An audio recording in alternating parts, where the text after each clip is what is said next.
بسم الله الرحمن الرحيم. سبحانك لا علم لنا إلا ما علمتنا إنك أنت العليم الحكيم. نستغفر الله ربي من كل ذنب ونتوب إليه. اللهم علمنا ما ينفعنا وانفعنا بما علمتنا وزدنا علما. اللهم آمين.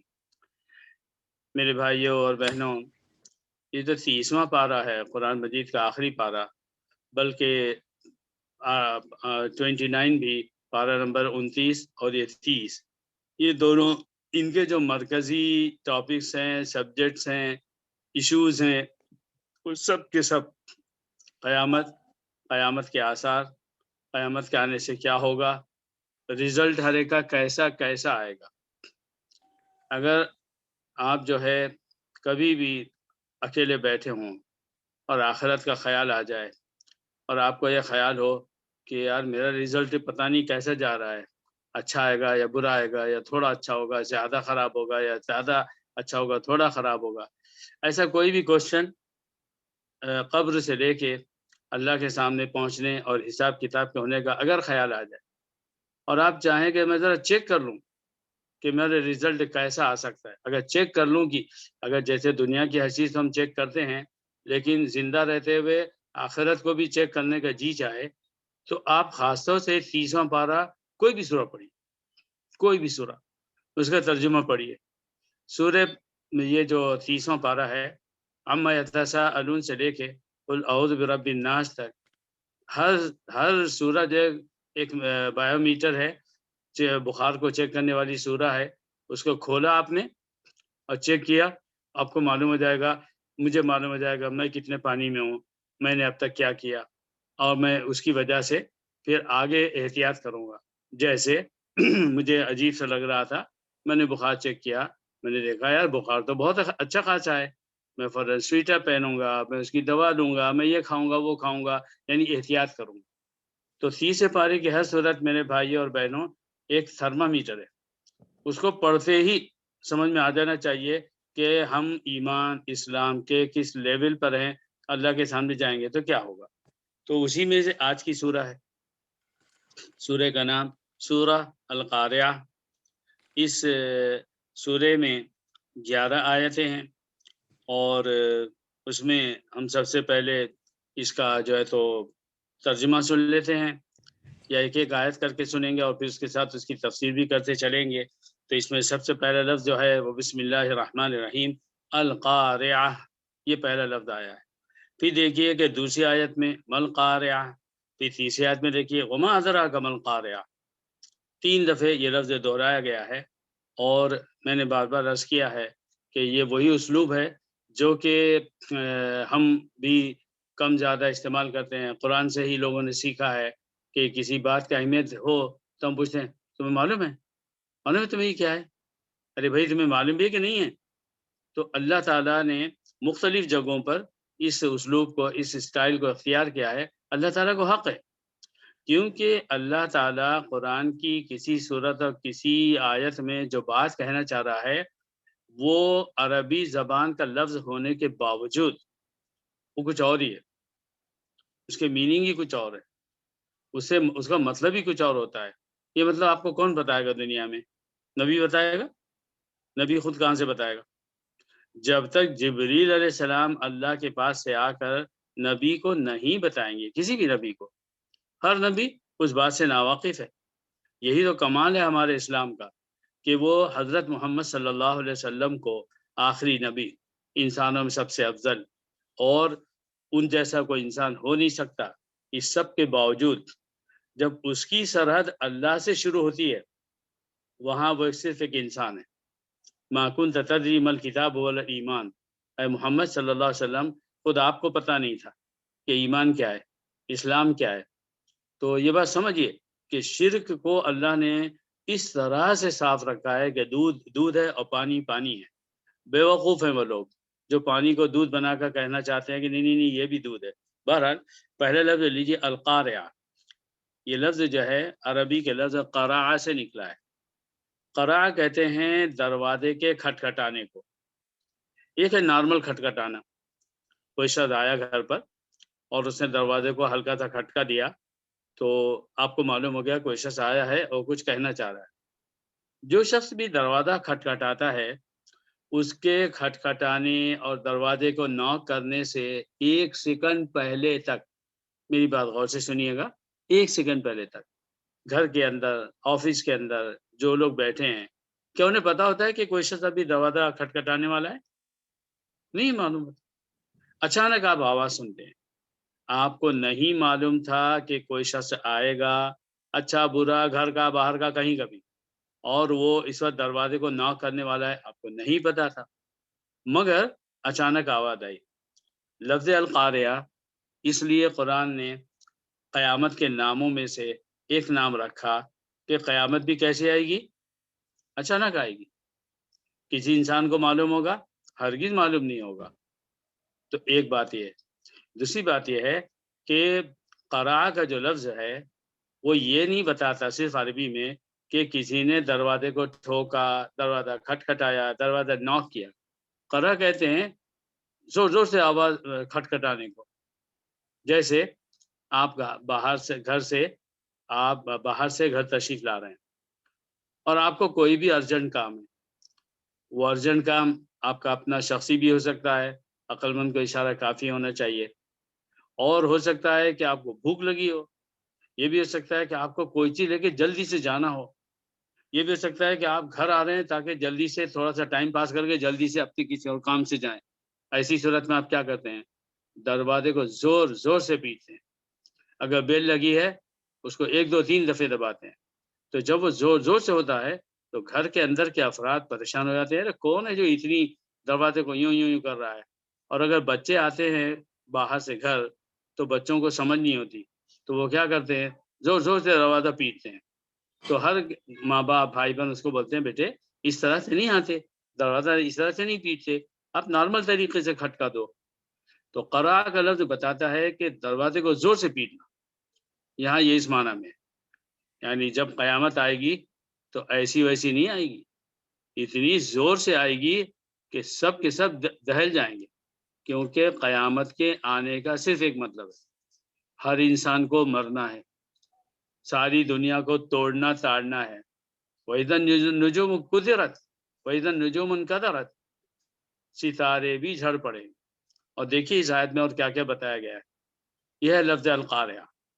اب اگر میں مسجد میں، گھر میں، نماز میں القاریہ پڑھوں تو میں اس کو کتنا ہی اچھی قرأت سے میں پڑھ لوں، مگر میرے بھائی میں بار بار کہہ رہا ہوں آپ لوگ بہت اسپیشل ہیں، تو میں چاہتا ہوں کہ ہمارے اسپیشل بھائی اور بہنیں کیا کریں، قرآن کا کوئی بھی لفظ سمجھے بغیر نہ پڑھیں۔ آپ کو ترجمہ نہیں آتا، ٹھیک ہے، آپ ترجمے کی کتاب لے کے بیٹھیے۔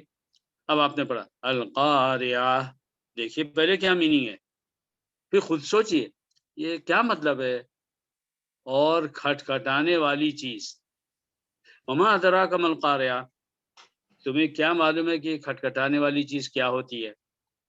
تو سب سے پہلے آیت نمبر 2 نے یہ بتایا کہ لفظ القاریہ سارے انسانوں کو نہیں معلوم، عالم صاحب کو، جاہل صاحب کو، قرآن کے پڑھنے والوں کو، نہ پڑھنے والوں کو، ہاں، اور اتنا ہی نہیں، نبی کو، محمد صلی اللہ علیہ وسلم کو۔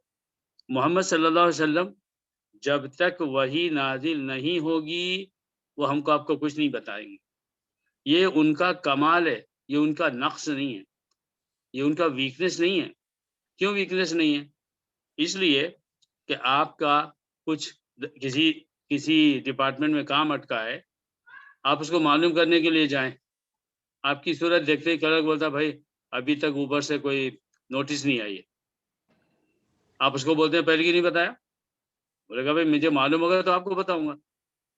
ایسے ہی سارے انبیاء اپنے اپنے وقت میں جب ان کو معلوم ہوگا تب وہ اپنی امت کو بتائیں گے۔ تو وما ادراک ما القاریہ بڑی قیمتی آیت ہے، تمہیں کیا معلوم کہ القاریہ کیا ہے؟ اب اللہ ہی بتائے گا، پھر اللہ نے اس کی اہمیت کو بتانے کے لیے ملقاریہ پہلے کہا، قاریہ کیا ہے تمہیں معلوم؟ کوئی جواب نہیں دے سکتا۔ وما ادراک ما القاریہ، تمہیں کیا معلوم ہے کہ قاریہ ہے کیا چیز؟ اب اس قاریہ کو اللہ تعالیٰ نے آگے تشریح فرمائی۔ لفظ قیامت تو بہت مشہور ہوا، جو کہ ہم نے اردو میں بھی اور ہر زبان میں استعمال ہوتا ہے، مگر قرآن میں اس کے بہت سارے نام ہیں، القیامہ، القارعہ، الطامہ، اور اس طرح بہت سا الحاقہ۔ ہر ایک نام کی اپنی جگہ پر ایک اہمیت ہے، اور وہ جو ہے لفظ قرآن کے قیامت کے بہت ہی مخصوص انداز کو بتاتا ہے۔ ہر لفظ سے قیامت کی ایک نئی تصویر سامنے آتی ہے۔ تو یہ 3 دفعے جھنجھوڑ کر اب ہم کو کیا ہونا چاہیے؟ میں کہہ رہا ہوں تو مجھے بہت الرٹ ہو کر سوچ کر بولنا پڑے گا، اور آپ سن رہے ہیں، آپ کو بڑی توجہ دینی پڑے گی۔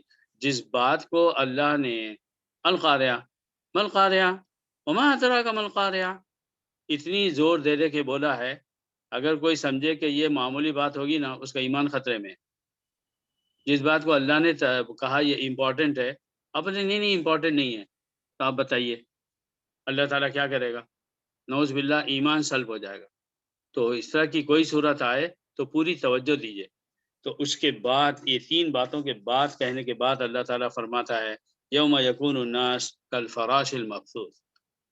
قارعہ وہ چیز ہے، اس دن کا نام قارعہ ہے کہ جس دن سارے لوگ، یہاں لفظ کیا آیا؟ الناس۔ الناس میں کتنے لوگ آتے ہیں؟ ذرا اپنے دماغ میں سوچئے لفظ الناس۔ جی حضرت، اللفظ الناس حضرت آدم علیہ السلام سے لے کر جو بھی آخری انسان پیدا ہوگا وہ سب اس کے اندر آ گئے۔ آپ کا اس آیت کا قیامت کا کمال کیا ہے؟ وہ زندوں اور مردوں سب کو باہر نکال دے گی۔ مردوں کو مار دے گی، زندوں کو مار دے گی، ایک وقت گزرے گا، اور پھر اس کے بعد میں پھر دوبارہ سور پھونکا جائے گا تو سب اپنی قبروں سے باہر نکل پڑیں گے۔ اللہ تعالیٰ فرما رہا ہے کہ اس دن لوگ کیسے ہوں گے؟ کل فراش المبثوث۔ اوپر کی 3 آیتوں میں اور اس کے علاوہ قیامت کی جو دوسری آیتیں ہیں اس میں اس بات کی طرف اشارہ ہے کہ دنیا تباہ ہوگی، پہلی 3 آیتوں میں، اور یہ جیسی جتنی آیتیں ہیں اس میں صرف تباہ ہونے کا ذکر ہے۔ اور اس کے بعد جو ہے جب ذکر ہوتا ہے تو وہ ذکر ہوتا ہے اس دوسری سور کا، جس میں سب کو زندہ کیا جائے گا اور حساب لیا جائے گا، اور پھر جنت اور دوزخ کا فیصلہ ہوگا۔ اے اللہ ہم پر رحم فرما، ہمیں جنت دے دے، مفت میں دے دے اللہ، اور جہنم سے بچا لے۔ وَيَوْمَ يَكُونُ النَّاسُ كَالْفَرَاشِ الْمَبْثُوثِ، وہ دن ایسا ہوگا کہ سارے لوگ وہ فراش ہوں گے اور مبثوث ہوں گے۔ فراش کہتے ہیں چھوٹے چھوٹے پتنگوں کو۔ بارش ہونے کے ساتھ آپ دیکھتے ہیں بے شمار چھوٹے چھوٹے چھوٹے پرندے کیسے پیدا ہوتے ہیں، اللہ ہی جانے، اللہ ہی پیدا کرتا ہے۔ اور اس کے آگے ہے مبثوث، منتشر، ادھر ادھر بکھرے ہوئے، ادھر ادھر پھیلے ہوئے۔ بارش یا جب لائٹ لگتی ہے شادیوں میں یا کسی اور جگہ، آپ دیکھتے ہیں کہ بے شمار چھوٹے چھوٹے پتنگے آ جاتے ہیں۔ ان کا حال کیا ہوتا ہے؟ کیا وہ کسی ایک سمت میں ہوتے ہیں، ایک سائڈ پر ہوتے ہیں؟ وہ اڑ رہے ہیں، اوپر جا رہے ہیں، نیچے آ رہے ہیں، وہ جہاں لائٹ ہے اس کے آگے پیچھے گھوم رہے ہیں، اور جب ان کی قوت برداشت ختم ہو جاتی ہے یا وہ بار بار لائٹ کے جا کر لگتے ہیں تو جل کے خود ہی نیچے گر جاتے ہیں، ختم ہو جاتے ہیں۔ تو اللہ تعالیٰ کہہ رہا ہے کہ اس دن جب اللہ تعالیٰ لوگوں کو زندہ کرے گا حساب کتاب کے لیے، تو لوگوں کا حال کیسا ہوگا؟ کل فراش المبثوث، بکھرے ہوئے پتنگوں کی طرح، اتنے بے حیثیت ہوں گے۔ اور اس کے بارے میں اور بہت ساری باتیں ہیں، وہ جب جو آیت آئے گی انشاءاللہ عرض کروں گا۔ دوسری بات، القارعہ میں کیا ہوگا؟ اس کے بعد وَتَكُونُ الْجِبَالُ كَالْعِهْنِ الْمَنْفُوشِ، اور جتنے پہاڑ ہیں، دیکھیے جبال کہا گیا، سارے پہاڑ، اس کے اوپر الف لام آیا۔ الف لام بولتے ہیں وہ استغراق کے لیے ہوتا ہے، کہ اس لفظ کی جتنی بھی قسمیں ہیں ان سب کو وہ الف لام آ کر جمع کر دیتا ہے۔ یہ عربی زبان میں طے ہے، قرآن سے پہلے بھی طے تھا۔ وَتَكُونُ الْجِبَالُ، پر جتنے پہاڑ ہوں گے وہ کیسے ہوں گے؟ اب پہاڑ کو سنتے ہی آپ اپنے تصور میں پہاڑ لائیں، پہاڑ کتنا سخت ہوتا ہے، کتنا لمبا چوڑا ہوتا ہے، اس کو اگر کھودنے کے لیے بیٹھے تو برسوں لگ جائیں شاید پہاڑ کھود نہ پائے۔ ایسے سخت پہاڑ اللہ تعالیٰ فرماتا ہے کہ جب قیامت آئے گی کالعہن المنفوش، تو روئی کے جیسے بن جائیں گے۔ پہلے تو سوچ لیجئے کہ پہاڑ کی سختی آخری درجے کی اور روئی کی نرمی آخری درجے کی، ایک دم سخت چیز ایک دم نرم بن جائے گی۔ یہ اللہ کا کمال ہے، اللہ تعالیٰ کے بعد ایسا پاور ہے، ایسی قدرت ہے، انسان کر کے بتائے۔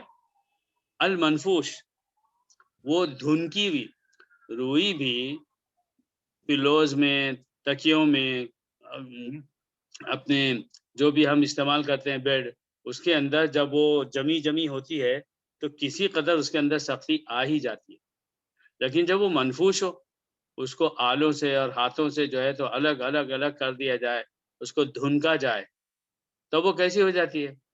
یعنی ایک دم نرم۔ اللہ تعالیٰ فرما رہا ہے کہ پہاڑوں کو بھی اللہ تعالیٰ ایسے توڑ تاڑ دے گا اور اس کی سختی کو ایسے غائب کر دے گا قیامت میں کہ وہ جو ہے روئی بھی دھنکی بھی روئی بن جائے گی۔ اور اس کے بعد کیا ہوگا؟ جو اصل بات ہے وہ آگے آ رہی ہے۔ تو میرے بھائیوں، یہ ساری باتیں اوپر آیت نمبر 1 سے لے کے آیت نمبر 5 تک اصل بات جو بولنی ہے وہ آ رہی ہے۔ قیامت کا ذکر کیوں کیا گیا، اس کی اہمیت کیوں بتائی گئی، یہاں پر انسانوں کے جمع ہونے کا ذکر کیوں کیا گیا۔ ذکر بھی ایسے ہوں گے کسی کو ایک دوسرے کا ہوش نہیں ہوگا۔ اور پہاڑوں کا ذکر اس لیے کیا کہ کافر مکے کے جو تھے وہ سب سے، ان کی ظاہری آنکھوں میں پہاڑ سے زیادہ سخت کوئی چیز دنیا میں تھی نہیں، تو جب ان سے کہا جاتا بھائی قیامت آئے گی، اللہ ایسا کرے گا، ایسا کرے گا، ویسا کرے گا، تو وہ مذاق اڑا دے، اچھا تو یہ پہاڑ بھی ٹوٹ جائے گا۔ یعنی ان کا سوالیہ انداز ایسا ہوتا کہ جیسے یہ تو ہو ہی نہیں سکتا۔ تو وہ قرآن کی اور قیامت کی باتیں سن کر مسلمانوں کو اور نبی صلی اللہ علیہ وسلم کو طنز کرتے، یہ جو آپ بول رہے ہیں ایسا ہوگا ویسا، اچھا پہاڑ بھی ٹوٹ جائے گا۔ تو اس طنز کا اور پہاڑوں کے بارے میں سوال کا یہاں جواب دیا گیا کہ جی ہاں، جس پہاڑ کو تم ناقابل تسخیر سمجھتے ہو، جس پہاڑ کو تم سمجھتے ہو کہ اس سے زیادہ اسٹرانگ اور مضبوط چیز کوئی دنیا میں نہیں ہے، اس کا حال ایسا ہوگا روئی کی جیسا۔ اور قرآن کی بہت ساری آیتیں ہیں جس کے اندر اللہ تعالیٰ نے اس کا ذکر فرمایا ہے کہ جو یہ ہے آپ کے پہاڑ ہے، لوگ ہیں، قیامت کا درجہ ہے، اس دن کس طریقے سے ہوگا۔ اس کے بعد اللہ تعالیٰ فرماتا ہے فَأَمَّا مَنْ ثَقُلَتْ مَوَازِينُهُ فَهُوَ فِي عِيشَةٍ رَاضِيَةٍ۔ میرے بھائیوں، میری بہنوں، ان دو جملوں ہی میں سارا اسلام ختم ہے۔ سارا اسلام یہی بولنا چاہ رہا ہے، وہ یہی بول رہا ہے، قرآن کی ہر آیت یہی بول رہی ہے، حدیث سارے یہی بول رہے ہیں۔ کیا بات؟ اس دن جس کا میزان، جس کا ترازو کا پلڑا، جس کا ترازو کا ایک بیلنس بھاری بھرکم ہوگا، اس کا کیا ہوگا؟ وہ فی عیشۃ راضیہ، وہ تو مزے کرنے والی اس کی من پسند جنت میں ہوگا۔ یہ ہے اصل۔ یہ سبق میں بھول چکا ہوں، شاید آپ بھول رہے ہیں، اور ہر مسلمان شاید بھولتا چلا جا رہا ہے۔ وہ دنیا کے گارڈن کو یاد رکھتا ہے، آخرت کے گارڈن کو بھول رہا ہے۔ وہ دنیا کے کھانے پینے کی چیزوں کو یاد رکھتا ہے، آخرت میں کیا کیا ملے گا اس کو بھول رہا ہے۔ وہ یہ بھول رہا ہے کہ جنت میں آرام ہی آرام ہے، نو ورک ایٹ آل، کوئی کام ہی نہیں کرنا ہے، بس 3 کام کرنا ہے، کھانا ہے، پینا ہے اور حوروں کے ساتھ رہنا ہے۔ کب تک؟ 1 دن، 1 سال، 60 سال، 100 سال۔ اللہ نے فرمایا خالدین فیہا ابدا، اس میں رہیں گے ابداً، ہمیشہ ہمیشہ کے لیے۔ تو اس سلسلے میں ہم جو ہے کچھ آیتیں دوسری بھی سن لیتے ہیں کہ دیکھیے، سب سے پہلی بات یہ کہ لوگ منتشر ہو جائیں گے، بکھر دیے جائیں گے۔ اللہ تعالیٰ نے قرآن میں کہا ہے یومئذ یصدر الناس اشتاتا، اس دن لوگ قبروں سے نکل کر الگ الگ سب نکالے جائیں گے، لیروا اعمالہم، تاکہ انہوں نے جتنے کام کیے تھے دنیا میں وہ ان کو بتائے جائیں۔ یہ اس کے بعد والی جو سورہ آئے گی اس کے اندر ہے۔ سورہ مومنون میں اللہ نے کیا فرمایا؟ فَإِذَا نُفِخَ فِي الصُّورِ، جب سور میں پھونکا جائے گا، فَلَا أَنْسَابَ بَيْنَهُمْ، تو اب ان کے درمیان میں کوئی رشتہ داری باقی نہیں، ہر شخص کھڑا ہے اور قیامت کے محشر میں میدان میں کھڑا ہوا ہے، اب اس کو یاد نہیں آئے گا. دیکھیے آپ سو رہے تھے، سو کر اٹھے، میری بیوی کہاں ہے، میرے ماں باپ کہاں ہیں، میرے بچے کہاں ہیں، میں کون سے گھر میں ہوں، میں کیا کر رہا ہوں. یہ چیزیں آٹومیٹک ذہنوں میں آتی ہیں، اور چونکہ سب چیز میسر ہوتی ہے تو پھر ہم اس طرف توجہ نہیں دیتے. قیامت میں جب ہر شخص اٹھے گا، اس کو اٹھتے یاد نہیں آئے گا، ارے میرے ماں باپ کہاں کھڑے ہوں گے، ارے بیوی کہاں کھڑی ہوگی اتنے کروڑوں لوگوں میں، اور میرا بیٹا کہاں کھڑا ہوگا، میری بیٹی کدھر ہے. یا آپ جیسے اگر ہم جو ہے بہت ہجوم میں ہیں تو ہم اپنی گردن اچکا کے دیکھتے ہیں، یہ کہاں کھڑا ہے، وہ کہاں کھڑا ہے، وہ نظر، ارے وہ فلاں نہیں ہے نظر آ رہا. وہاں یہ سب بھول جائے گا، صرف وہ کھڑا ہوگا، قیامت کی دہشت ہوگی، لوگوں کا ہجوم ہوگا، اور صحیح حدیثوں سے ثابت ہے جو جتنا گناہگار ہے وہ اتنا اپنے پسینے میں ڈوب جائے گا. تو وہاں وہ بھول ہی جائے گا کہ میرے ماں باپ، میرے بھائی، میرے بچے، وہ سب ہیں کہاں ہیں، کس حال میں ہیں، وہ کس جگہ کھڑے ہیں، ان کا کیا ہونے والا ہے. وہ صرف اپنا سوچے گا. فمن ثقلت، پھر دیکھیے وہ سورہ مومنون میں، فمن ثقلت موازینہ فاولئک هم المفلحون. یہاں پر کہا گیا جس کے اعمال کا جو بیلنس ہے سب سے زیادہ ہوگا وہی کامیاب ہو جائیں گے. ابھی آیت ہے، ایک پیغام ہے. یہ پیغام گھڑی کے ہر سیکنڈ کے ساتھ سوچنے والا پیغام. ہر سیکنڈ آپ جو ایکشن کرنے والے ہیں، آپ کھانا کھانے والے ہیں نا، اس میں بھی آپ کو سوچنا ہے کہ میرا یہ کھانا میرے ثواب میں جانے والا ہے یا میرے عذاب میں جانے والا ہے. آپ کھانے کو بے حیثیت سمجھیں، آپ کھانے کو جو ہے تو معمولی سمجھیں، اور اس کھانے کو دیکھ کر جب کھانا سامنے آ رہا ہے، چاہے آپ کے سامنے دال آ رہی ہو، چاہے سبزی آ رہی ہو، چاہے بریانی آ رہی ہو، اگر دال اور سبزی آ رہی ہے، دماغ سوچ رہا ہے کیا یار پیسے زیادہ ہوتے تو دال سبزی نہیں کھاتے، اور بریانی کھا رہے ہیں تو دیکھو میں تو بریانی کھا رہا ہوں. کہیں پر اپنے آپ کو غریب سمجھ لو، کہیں پر اکڑ اور تکبر ہو اور اس میں ڈوب جاؤ تو اللہ کے یہاں پکڑ ہوگی. کھانا کھانے بیٹھے، نبی کے طریقے پہ نہیں کھایا، بسم اللہ ہی نہیں پڑھا، کھانا ختم ہو گیا، بسم اللہ یاد نہیں آیا، کیوں پکڑ نہیں ہوگی؟ کیوں اللہ تعالیٰ نہیں پوچھے گا؟ کیوں؟ کھانا دیا، میرا نام بھول گیا. دینے والے کا کوئی آپ کو کچھ بھی ذرا سا کام کرے، آپ بولتے ہیں بہت بہت شکریہ. لفظ بسم اللہ کھانے کے وقت کہنا اللہ کا شکر ادا کرنا ہے. اس کے بعد آپ کیسے کھا رہے ہیں، کھانا کیسے کھا رہے ہیں؟ آپ نے دیکھا ہے کہ ایک مالدار جو ہے غریبوں کو کھانا کھلاتا، ہر غریب وہاں کتنا اکڑ کے بیٹھتا، آپ نے دیکھا؟ اکڑ کے ایسے ایسے کر کے بیٹھتا، اور جو کھانا کھلاتا اس کو یوں ایسے کر کے دیتا کہ تو کون، میں اصل ہوں. آپ دیکھیں گے بیچارے غریب کیسے بیٹھے ہیں، مجبور اور مل کے، اور ایسے ان کی بیٹھک بتا دیتی ہے وہ بیچارے اپنے آپ کو کچھ نہیں سمجھتے. اور حدیثوں میں آتا ہے محمد صلی اللہ علیہ وسلم کے بارے میں، سب سے عظیم انسان کے بارے میں، سب سے زیادہ اللہ کا عبادت کرنے والا بندہ، کہ آپ جب کھانا کھاتے تھے تو ایسے کھاتے تھے جیسے کہ ایک مجبور آدمی کسی کے سامنے بیٹھ کر کھاتا ہے. یہاں تو جناب کھانا بھی لگ رہا ہے، میوزک بھی لگ رہی ہے، دنیا کی باتیں بھی ہو رہی ہیں، کھانے کی بے حرمتی بھی ہو رہی ہے، اور پھر ساری نیت کھانے میں اٹکی ہوئی ہے، چاہے گھر میں ہو چاہے دعوتوں میں ہو. اور نہ اللہ یاد آئے، نہ کھانے پر نظر پڑ کر یاد آئے کہ اللہ آج میں نے تیری کتنی نافرمانی کی، مگر کھانا سامنے رکھا ہوا ہے. بچوں کو ماں باپ سزا دیتے ہیں، تم نے یہ کام نہیں کیا تم کو کھانا نہیں ملے گا آج. کبھی دھمکی ہوتی ہے اور کبھی عمل بھی ہوتا ہے. اللہ تعالیٰ نے 3 وقت کا ہر دن کھلایا، کس دن دھمکی ملی؟ تم نے نماز نہیں پڑھی تھی، کھانا مت کھاؤ. تم نے ابھی جھوٹ بولا ہے، کھانا مت کھاؤ. نہیں یہ اس نے ایسا کیا، اس کو کباب مت دو. یہ بچے نے ایسا کیا، اس نے ہوم ورک نہیں کیا، نہیں اس کو دودھ مت دو، اس کی پسند کی چیز مت دو. کب اللہ نے کسی بندے کو، وہ تو کافر کو بھی کھلا رہا ہے. بولیے، ہر چیز کی پکڑ ہونے والی ہے. ہر چیز کو قطرہ قطرہ جمع کرو گے تو دریا بنے گا. ہر چھوٹے بڑے عمل پر اسلام کے لحاظ سے عمل کرو گے تو وہ کاؤنٹ ہوگا. تو ہمارا کھانا، ہمارا سونا، ہمارا جاگنا، ہمارا ہنسنا، ہمارا غصہ ہونا، ہمارا دوستی کرنا، ہماری دشمنی کرنا، ہمارا کمانا، ہمارا خرچ کرنا، یہ سب کا سب ہر دن کنٹرولڈ ہو، اللہ کے حکم کے مطابق ہو، اور اس کے ساتھ پھر اللہ جمع ہوتا جائے.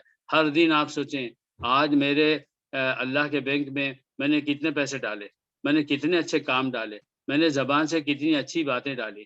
آج میں نے اپنے اکاؤنٹ میں جو اللہ کے پاس ہے، کیوں میں نے کسی پر میں غصہ ہوا بلا وجہ، میں نے برا لفظ بول دیا، میں نے ایسا کیا، میں نے ویسا کیا، میری نظر بہکی، میرے کان بہکے. اور من حسن اسلام المرء ترک ما لا یعنی ہے، بہترین اسلام یہ ہے کہ جس چیز کا آپ سے تعلق نہ ہو آپ اس میں دخل نہ دیں. ہم تو روز ہی یہ کرتے ہیں. تو میرے بھائیو یہ چھوٹی چھوٹی مثالیں ہیں، ورنہ اب زندگی کی ہر بات کو گنا جائے تو کیا ہوگا. تو یہ بات ہے. ومن خفت موازین ہو فاولئک الذین خسروا انفسهم فی جہنم خالدون. یہ سورہ مومنین میں بتا رہا ہوں کہ جو آیت آئی ہے سورہ القاریہ میں، اس جیسی آیتیں مختلف صورتوں میں آئی ہیں. تو یہ کہ جس کا اعمال کا بیلنس جو ہے وہ ہلکا ہوگا، تو پھر یہی بول رہے ہیں کہ جنہوں نے خود ہی نقصان اٹھا دیا، خسروا انفسهم، جنہوں نے اپنے آپ کو نقصان میں ڈال دیا. میرا پیسہ نقصان میں چلا گیا، میں دوبارہ کما سکتا ہوں، لیکن میں نے ایسا کام کیا کہ میرے سر پر ایک بڑا پتھر گرا، میں وہیں ختم ہو گیا. تو اب کہا جائے گا یار بیوقوف کہیں کا، ایسا وہ کیا ضرورت تھی بلا وہ اتنی جگہ سے نیچے چھلانگ لگانے کی، وہ کیا ضرورت تھی یہ کھا لینے کی، وہ کیا ضرورت تھی سڑک کراس کرتے ہوئے عقل نہیں آئی کہ بھائی گاڑی آ رہی میں کیوں کراس کروں، ایکسیڈنٹ ہو گیا میں مر گیا. تو یہ خسروا انفسهم میں جن کا بیلنس کم ہوں گے اعمال کے، اچھے کاموں کے، اللہ تعالیٰ فرمایا خود ہی اپنے آپ کو انہوں نے گنوا دیا. اور آگے فی جہنم خالدون، ہمیشہ ہمیشہ اس میں رہنا ہے.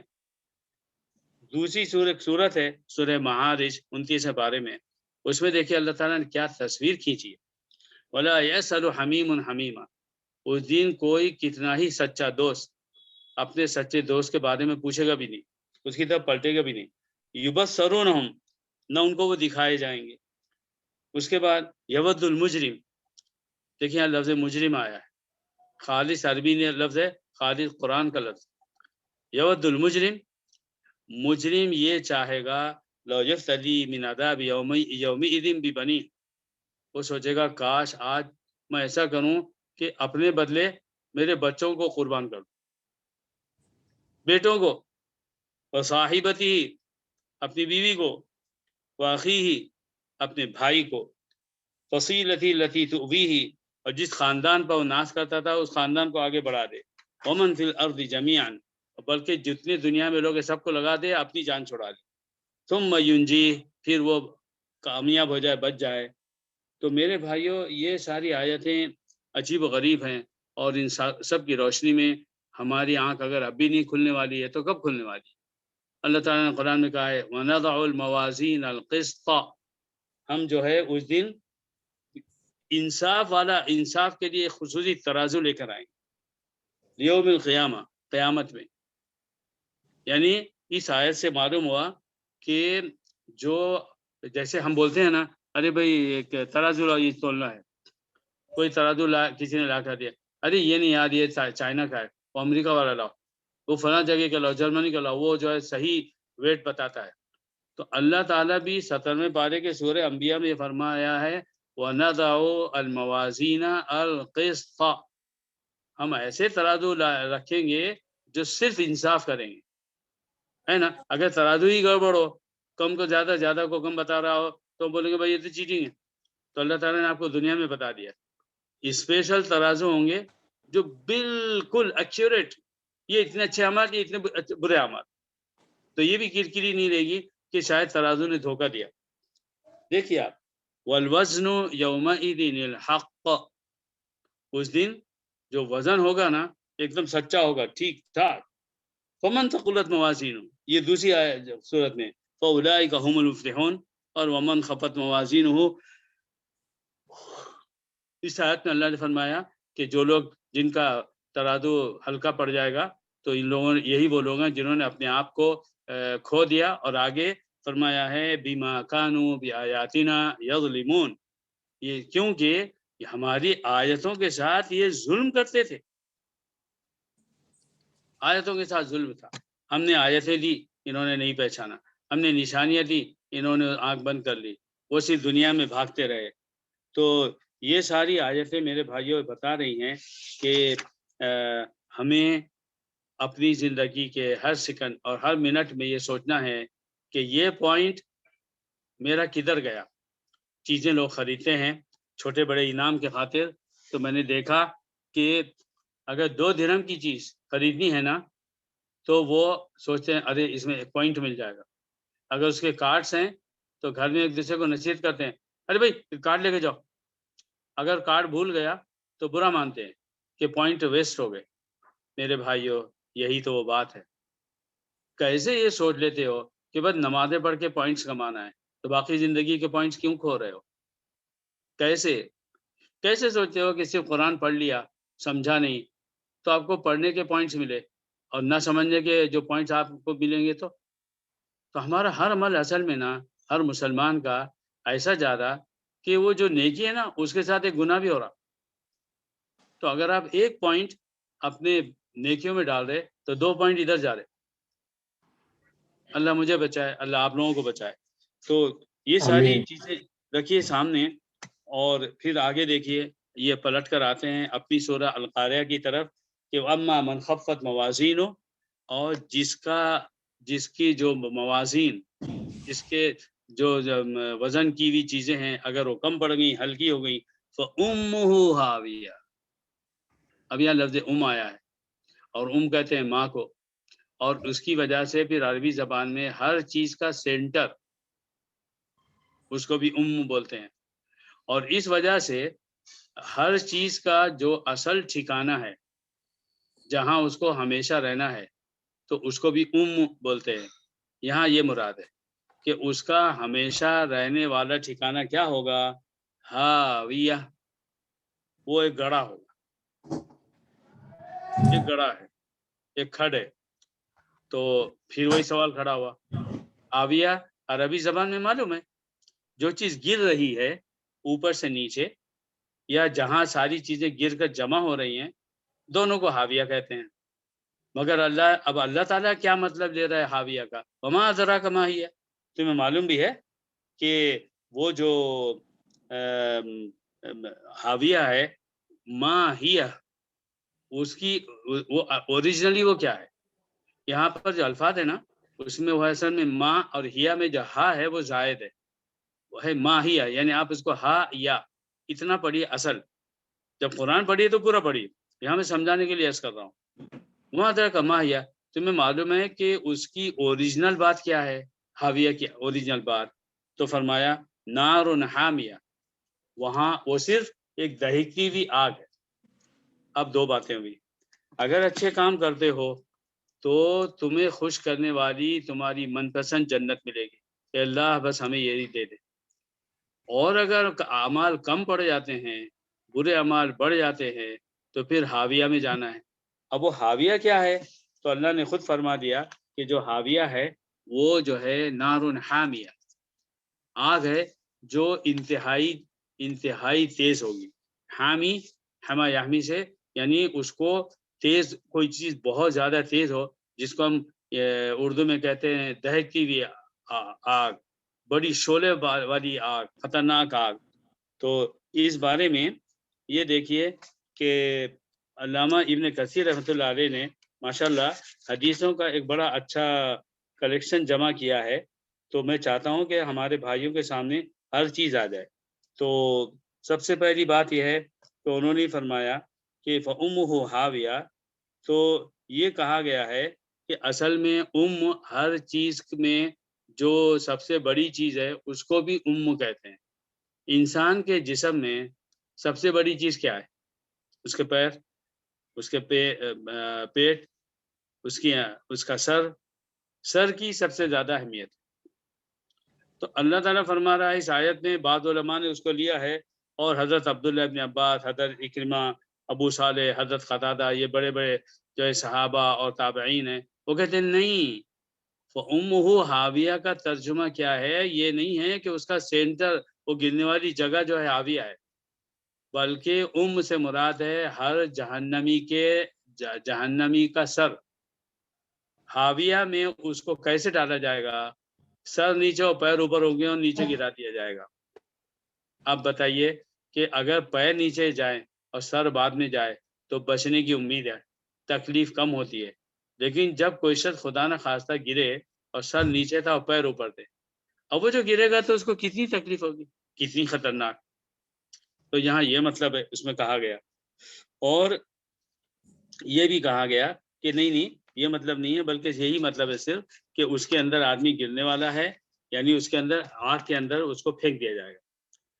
اور بعض حدیثوں میں آتا ہے کہ جب ایک مسلمان مر جاتا ہے ایمان والا، اپنے دنیا کے ٹیسٹ میں پاس ہو گیا اور اس کا ایمان بچ گیا، تو وہ جیسے ہی اس کی روح نکلتی ہے سیدھے چلی جاتی ہے مومنوں کی روحیں جہاں رکھی ہے.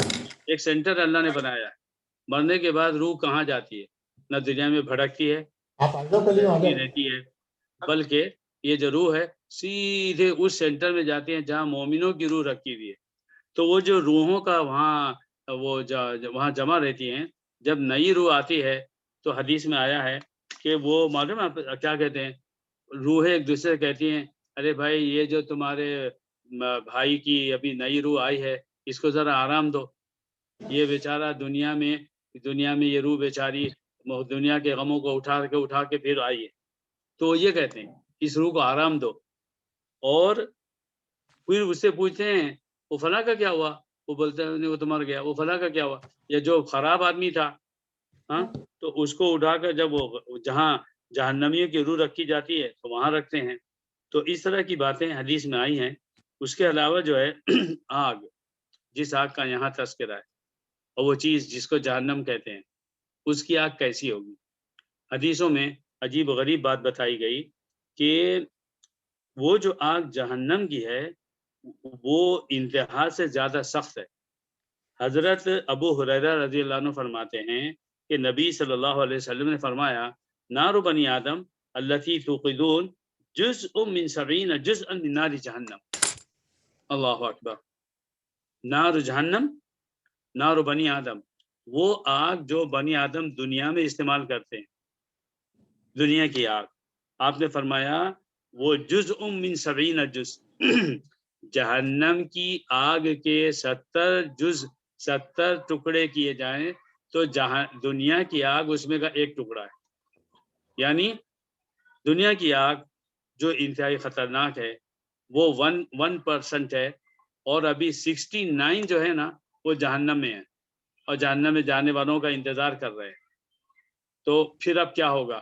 ایک حدیث میں یہ آیا ہے، نبی صلی اللہ علیہ وسلم نے فرمایا، لوگوں نے کہا کہ یہ ایک آگ جو دنیا کی کافی نہیں تھی، اللہ تعالیٰ نے ایک آگ نہیں دی بلکہ اس کو 70 میں سے ایک آگ دنیا میں بھیجی.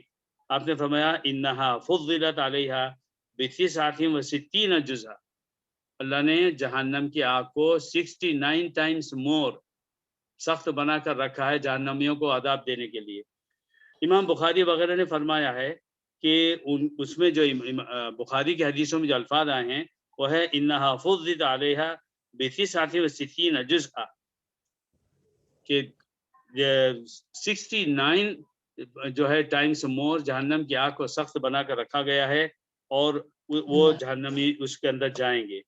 اور اس کے علاوہ جو ہے ایک حدیث میں یہ بھی آیا ہے کہ نبی صلی اللہ علیہ وسلم نے یہ فرمایا کہ اتدرون ما مثل نارکم هذه من نار جہنم، کیا تم کو معلوم ہے کہ یہ جو تمہاری آگ ہے یہ جہنم کی آگ کے مقابلے میں کیسی ہے؟ پہلے پوچھا، پھر جواب دیا نبی صلی اللہ علیہ وسلم نے لہی اشد سوادا من دخان نارکم هذه ب70 ضعفا. یہ جو جہنم کی آگ ہے 70 ٹائمز مور اس کا دھواں کالا ہوگا. دنیا کے دھوئے میں آپ کسی کو بند کر دو وہ زندہ نہیں رہے گا، مر جائے گا. لیکن جب آخرت کا دھواں، اور نبی کریم صلی اللہ علیہ وسلم نے فرمایا اور آپ سے زیادہ سچا آدمی کوئی نہیں، آپ نے آخرت کی ہر بات ہم کو امانت داری سے بتا دی کہ جہنم کی آگ جو ہے 69 ٹائمز مور کیا ہے، دنیا کے دھوئیں سے زیادہ کالی ہے. ویسے حال میں اس میں کسی انسان کا کیا ہوگا. ایک اور حدیث میں آیا ہے کہ اوقد علی النار 1000 سنہ، اللہ نے سب سے پہلے جہنم کی ایک آگ بنائی اور 1000 سال تک اللہ نے اسے جلایا جلایا، بھڑکایا بھڑکایا بھڑکایا۔ 1000 سال کون سے؟ وَإِنَّ يَوْمًا عِندَ رَبِّكُمْ عِندَ رَبِّكَ كَأَلْفِ سَنَةٍ مِّمَّا تَعُدُّونَ، تمہارے رب کا ایک دن تمہارے 1000 سال کے برابر ہے، قرآن کی شہادت ہے۔ تو آخرت کے 1000 سال کیلکولیشن کر لیجئے۔ 1000 سال تک جہنم کی آگ کو اللہ تعالیٰ نے بہکایا، اس کو بھڑکایا، بھڑکا کر اس کو وہ جلاتے رہے۔ پھر کیا ہوا؟ ثم احمرت، 1000 سال کے تک جلانے کے بعد وہ آگ پھر لال ہوئی۔ آپ کو معلوم ہے آگ اگر لال کلر کی ہو جائے تو یہ بہت خطرناک جلاتی ہے۔ ثم اوقد علیہ 1000 سنہ، پھر جب آگ 1000 سال کے بعد لال ہو گئی، پھر اور 1000 سال تک اس آگ کو بنایا گیا، پکایا گیا۔ جب آگ بہت خطرناک جو ہو جاتی ہے نا، حد ثم ابیضت، پھر وہ سفید لگتی، کلر اس کا سفید ہو جاتا ہے۔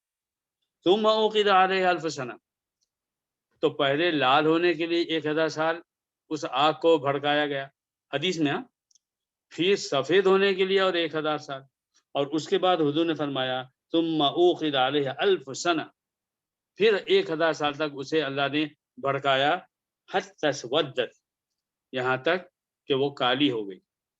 تو پہلے لال کلر، اس کے بعد سفید کلر، اس کے بعد کالا پن، اور آخرت کے 1000 سال تک کہ جب اس کو پکایا گیا، بھڑکایا گیا، جلایا گیا۔ میرے بھائی اب تصور کی وہ کیا ہوگی؟ فَهِيَ سَوْدَاءٌ مُظْلِمَةٌ، حدیث کے الفاظ ہیں، وہ صرف انتہائی تاریکی والی، انتہائی کالی جو ہے نا، وہ جو ہے یہ آگ ہے۔ ایک حدیث میں آیا ہے ان اہون اہل النار عذابا من له نعلان یغلی منہما دماغه، سب سے کم عذاب اگر کسی کو ہو رہا ہے آخرت میں، تو نبی نے فرمایا وہ سب سے کم عذاب کی شکل کیا بنے گی کہ اس کو دونوں پیروں میں آگ کی چپل پہنائی جائے گی، اور یغلی منہما دماغه، چپل آگ کی نہیں پہنے کا پیر میں، اور اس کے دماغ ابلنے لگے۔ اللہ بچائے، معاملہ بہت خطرناک ہے۔ اور بخاری اور مسلم دونوں میں یہ حدیث آئی ہے، قال اشتکت النار الی ربها، آگ نے اپنے رب سے شکایت کی۔ کیا شکایت کی؟ فقالت یا ربی اکل بعضی بعضا، اے اللہ میری آگ جو ہے نا، میری ایک آگ دوسری آگ کو کھا جا رہی ہے، یعنی میں اتنی گرم ہو چکی ہوں کہ مجھے ٹینشن ہو رہا ہے۔ بولنے کا مطلب یہ تھا، آگ کہہ رہی ہے کہ اللہ مجھے بڑا ٹینشن ہو رہا ہے، تو مجھے کچھ کرنے دے۔ تو فأذن لها بنفسین، تو اللہ تعالیٰ نے کہا اچھا ٹھیک ہے، ہم تم کو 2 دفعہ سانس کی اجازت دیتے ہیں، ایک سانس لینا ہے اور ایک سانس چھوڑنا ہے۔ تو یہ فرمایا پھر نبی نے نفس فی الشتاء و نفس فی الصیف، ایک سانس تم لوگی سردی کے موسم میں اور ایک سانس تم چھوڑو گی گرمی کے موسم میں۔ فأشد ما تجدون فی الشتاء من بردها، تو جو سردی میں تم کو سردی لگتی ہے وہ اس لیے کہ جہنم نے ایک سانس اندر لی ہے اللہ کے پاس کی جہنم نے، اور جو دنیا کی آگ ہے، گرمی ہے، وہ گرمی جو ہے جو جہنم نے سانس لی، اور دنیا کی گرمی جو ہے تو ختم ہو گئی، سردی آ گئی، وہ بھی اتنی ہے کہ آپ کو سوٹا پہننا ہے۔ اب آپ بولیں گے کہ یار دی اس نے وہ ادھر جنت کے پاس والی جہنم نے، اور یہ دنیا کی آگ سے میں سے کیسے نکل گیا؟ پہلی بات یہ ہے، آپ سے بتایا گیا قرآن و حدیث میں کہ دنیا کی آگ آخرت کی آگ کے 70 پیسز میں سے ایک ہے، تو اسے الگ نہیں ہوئی، ایک حصہ نیچے گیا ہے، اور پھر اللہ جس کی قدرت کا کوئی حساب نہیں ہے۔ تو یہ بچکانے سوالات ہیں شیطانوں کے، یہ کیسا ہو گیا، وہ کیسا ہو گیا۔ جس کے ذہن میں اللہ کی قدرت آئے گی تو اس طرح کے سوال نہیں آئے گا۔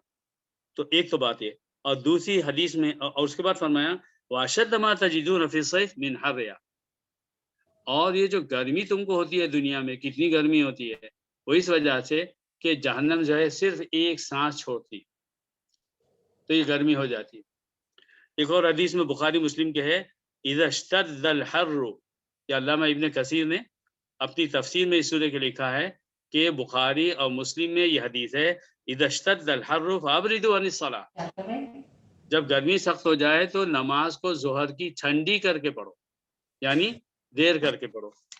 فَإِنَّ شِدَّةَ الْحَرِّ مِنْ فَيْحِ جَهَنَّمَ، اس لیے کہ جو دنیا کی جو گرمی ہے وہ جہنم کی سانس چھوڑنے کا نتیجہ ہے۔ تو میرے بھائیوں، یہ تھا سورہ القاریہ۔ سچی بات یہ ہے ہم الفاظ سے کھیل رہے ہیں، کہنے والا الفاظ کہہ رہا ہے، سننے والے الفاظ سن رہے ہیں، مگر مجھے تو یہ یقین ہے کہ شاید آپ سب کو مجھ سے زیادہ ہی توفیق ہو۔ میں جب اپنا جائزہ لیتا ہوں تو مجھے بہت ڈر لگتا ہے کہ میرا شمار ان لوگوں میں سے نہ ہو جائے کہ جنہوں نے کہا مگر عمل نہیں کیا۔ میں اپنی جگہ کرتا ہوں، جتنا بھی کرتا ہوں، کوئی شخص اپنے عمل پہ ناز نہیں کر سکتا، گھمنڈ نہیں کر سکتا، ہاں بس کافی ہے، میں نے بہت اچھی کیا، تو یہ تو کوئی بول نہیں سکتا۔ ہم گناہوں کے کرتے ہوئے نہیں تھک رہے ہیں، مگر ہمارے ایمان کی کمزوری ہے کہ ہم نیک اعمال کرتے ہوئے تھک جاتے ہیں۔ آپ روزانہ جتنی رکعت پڑھتے ہوں گے انشاءاللہ زیادہ ہی پڑھتے ہوں گے، اچانک ایک دن دل بولے گا چلو آج 2 رکعت کم پڑھتے ہیں، واہ واہ کیا بات ہو گئی۔ ہاں، آپ نے کون سا پہاڑ اٹھایا تھا، آپ نے اللہ تعالیٰ کی کتنی عبادت کی تھی، آج آپ کا دل نہیں چاہ رہا 2 رکعت پڑھنے کا، واہ بھائی واہ کیا بات ہے، کیا ایمان ہے۔ لیکن کھانا کھاتے ہوئے اور جب کھانا لذیذ ہو تو 2 نہیں 10 لقمے زیادہ کھائیں گے، اور سادہ پیٹ بھرنے کے بعد پھر کہ ایک میٹھا آیا حبیب بھائی کے گھر سے، ارے یہ بہت ٹیسٹی ہے بھائی، ایسا ہے، چلو بھائی اس میں سے بھی ایک لقمہ آ گیا۔ تو میں کہہ رہا ہوں کہ کیا عجیب بات ہے کہ نیکی گھٹ جائے جب جی چاہے، اور گناہ بڑھتے جائیں ہمیشہ جی چاہے۔ ہمیں اس حالت کو بدلنا ہے، اپنا جائزہ لینا ہے۔ یہ ساری صورتیں 30 پارے کی صرف ایک سوال کرنی، کیا تم اپنا ہر دن جائزہ لے رہے ہو؟ کیا تم اپنی ہر سانس کا جائزہ لے رہے ہو؟ کیا تم اپنے ہر کام کا جائزہ لے رہے ہو؟ بس ایک سوال۔ اللہ تعالیٰ ہمیں جواب کی صحیح تیاری کرنے کی توفیق عطا فرمائے۔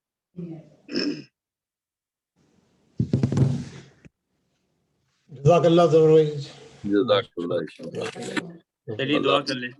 جی اللہم انت خالق النار وانت خالق الجنہ، اللہم انت خلقت جہنم آمین ثم ابیض ثم اسود وهي ظلمة شدیدہ یا ربی وهي اقوى من نار الدنیا 70 مرہ، یا ربنا یا کریمنا رحیمنا، انت خلقتنا من المسلمین فاجعلنا من المسلمین الصادقین القانتین المجاہدین فی سبیلک باموالہم وانفسہم العابدین الزاہدین الذاکرین، واجعل اخواتنا المسلمات الذاکرات والقانتات والعابدات سیئات وابکارا، اللہم صلی علی محمد وعلی آل محمد كلما ذكره الذاكرون وكلما غفل عن ذکر الغافلون۔